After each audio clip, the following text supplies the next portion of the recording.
สบายดีเนาะมื้อนี้สิมาสอนวิธีซื้อหวยเนาะผ่านแอปแดงๆคือแต่นี่มีเด้อคือเก่าซื้อละเฮาสิโอนเข้าเฮาสิโอนออกจากธนาคารอันนั้นเนาะเฮาสิเตะจากธนาคารกสิกรรมเนาะโอเคเนาะเปิดใช้จำนวนเลขตัวเดิมเนาะคือเก่าเนาะ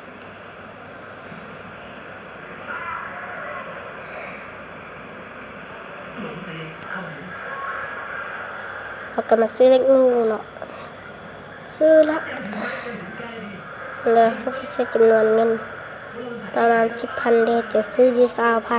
20,000 จากธนาคารกสิกรรมกดสำนักเงินเนาะ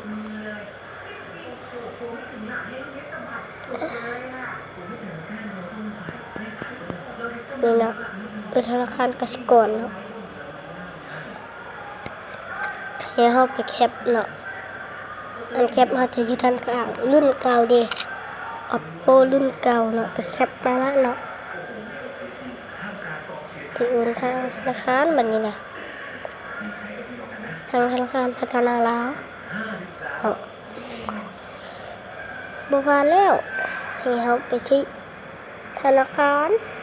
พัฒนาลาวเนาะให้เฮากดเข้ามาสแกนใส่รหัสผ่านกดมาที่รูปภาพนะนี่มาชื่อจำเพสแกนเลยเนาะ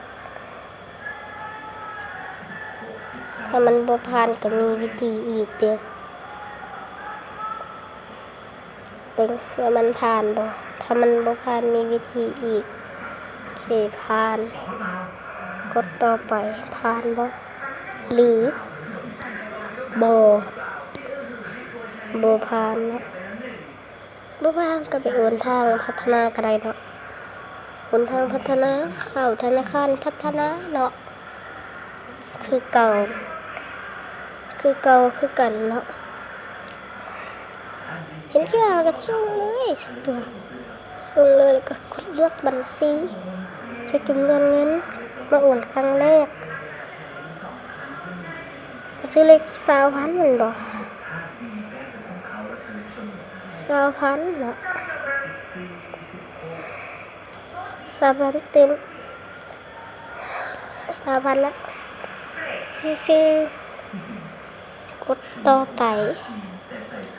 กดยืนยันรหัสผ่าน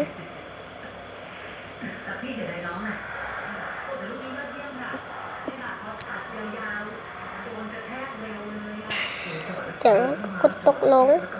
เพียงเท่านี้ก็สำเร็จบ๊ายบายพวก FC ทั้งหลายบ๊ายบายเด้อเพียงเท่านี้โอนเงินก็สำเร็จเนาะแต่ก็เลขบ๊ายบายผ่านแอปก็บ่เป็นหยังเด้อจุ๊บมะ